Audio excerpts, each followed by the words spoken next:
we want to look at a function and determine its boundedness. So I'm just going to draw a random function here, a parabola, and to be bounded above, it means that we could choose a horizontal line for a ceiling that the graph won't go past. So in this instance, the graph is going up forever, so it's impossible to put a ceiling here that's going to contain the graph. So this particular function is not bounded above. However, bounded below means I can put a horizontal line somewhere that is like a floor, and the function will never go below it.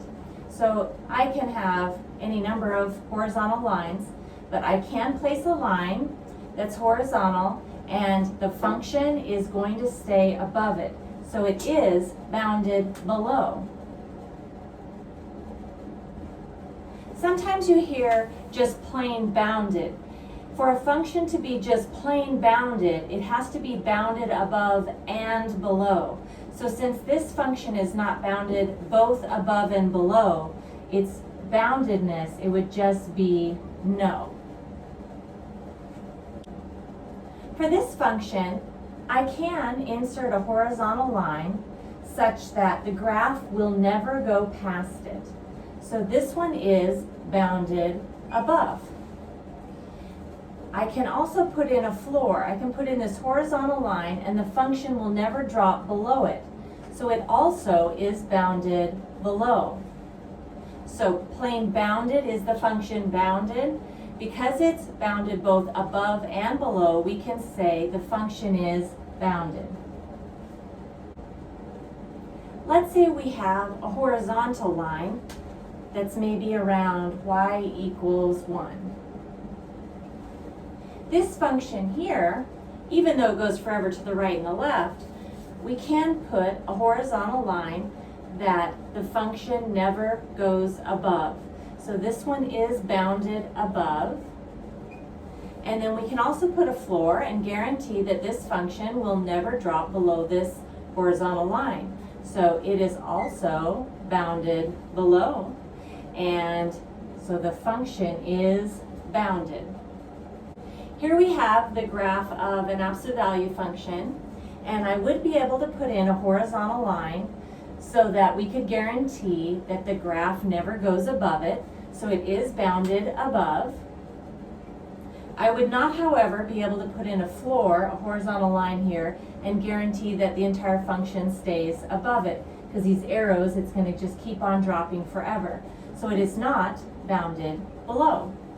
A function has to be both bounded above and below to be considered plain bounded. So this function is not bounded. Let's talk about a couple types of symmetry and then the vocabulary that goes with that. Some functions are known as even, and if they are even, then they are symmetrical to the y-axis. In other words, every point that is on the function, if I could jump it across the y-axis, I would still be on the function. So here's an example. 0, 0 is already on the y-axis, so there's no place for it to jump. But let's say that I have the coordinate 1, 2. If I were to jump this coordinate across, that point across the y-axis, it would land right here, and its value would be -1, 2. Say I have another point, and let's say that that is 2, 8. If this point jumped across the y-axis, it would land right about there, and that would be -2, 8. If I connect these dots, in this case I have a parabola, and this particular parabola is symmetric to the y-axis.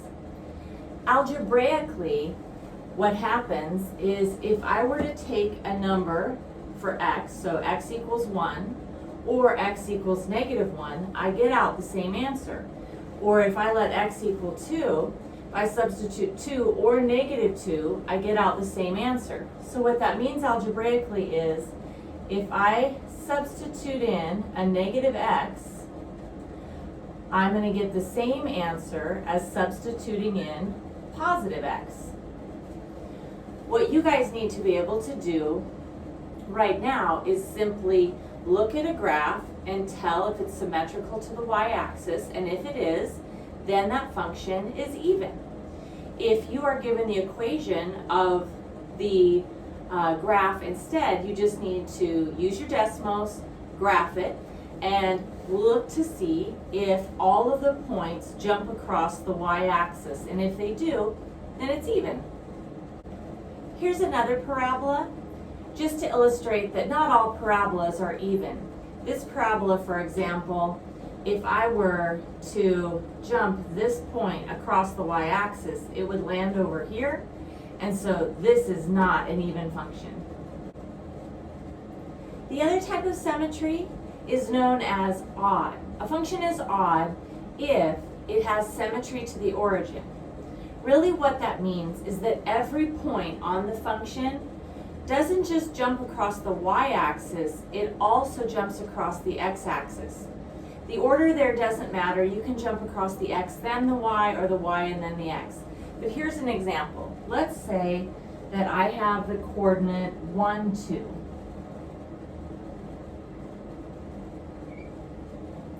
If that point jumped across the x-axis, we would be right here, and that would be at 1, -2. But I need to jump across the y-axis also. So when I jump across here, now we have -1, -2. If I had a point on the origin, nothing would happen there, because if I jump across the x and then the y, it doesn't go anywhere. Let's just take one more point. Let's say I had the coordinate 2, 8. If I had that coordinate, if I jumped it across the x-axis, I'd be here at 2, -8, but then I jump it across the y-axis, and I'm going to end up being at -2, -8.